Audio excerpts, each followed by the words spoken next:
गुरुर् ब्रह्मा गुरुर्विष्णू गुरुर्देव महेश्वरा गुरुर् साक्षात परब्रह्म तस्मै श्री गुरुवे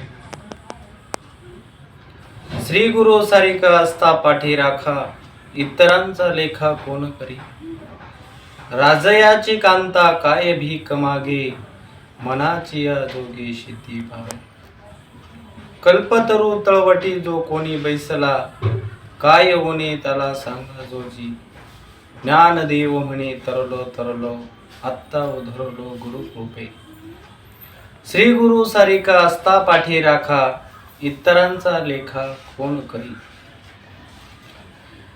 कैवल्य सम्राट ज्ञानोबाराय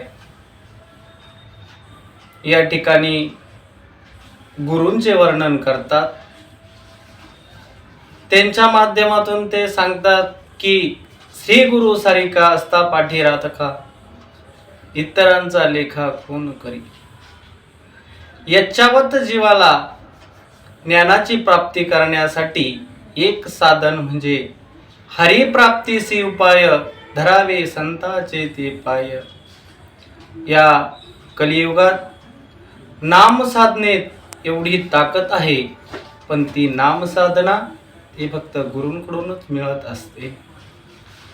या ठिकाणी आपण ज्ञानोबाराय जे वर्णन करतात ते श्री गुरूंचे वर्णन करतात. श्री गुरु सारिका असता पाठी राखा इतरांचा लेखा कोण करी राजयाची कांता काय भीक मागे मनाची या जोगे शेती पावे. आणि आपल्या जीवनात एकदा का श्री गुरूंचा वास झाला की आपल्या जीवनाला अत्यंत असे महत्वाची जी मार्ग सापडतो वाट सापडते ती फक्त गुरूंमुळे सापडत असते. म्हणून आपल्या जीवनात गुरूंची फार माहिती आहे. आपण जे काही कार्य करतो ते गुरुशिवाय कार्य चालत नाही. ज्ञानोबाराय सांगतात की या ठिकाणी ज्ञानदेव म्हणे तरलो तरलो आत्ता उधारलो गुरु कृपे.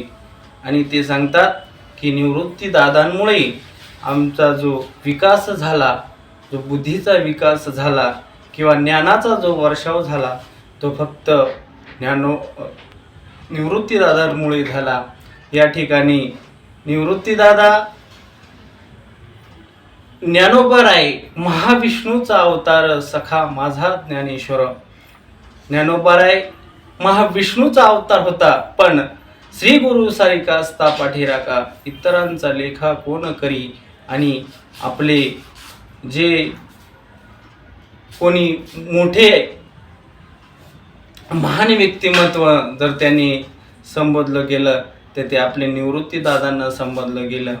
आणि शेवटी ज्ञानोबाराय सांगतात ज्ञानदेव म्हणे तरलो तरलो आत्ता उद्धरलो गुरुकृपे. आणि या गुरुकृपेची छाया गुरुची कृपा अत्यंत जीवनात फार महत्त्वाची असते.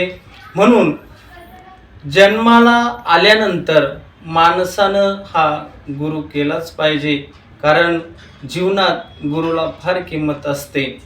ज्ञानोबारायांनी ज्ञानेश्वरीत सद्गुरु वाचोने सापडे ना सोयी धरावे ते पाय आधी आधी. ज्ञानोबाराय सांगतात की या ठिकाणी आपल्याला जीवन कसं जगायचं ह्याचं ते विवरण करत असतात.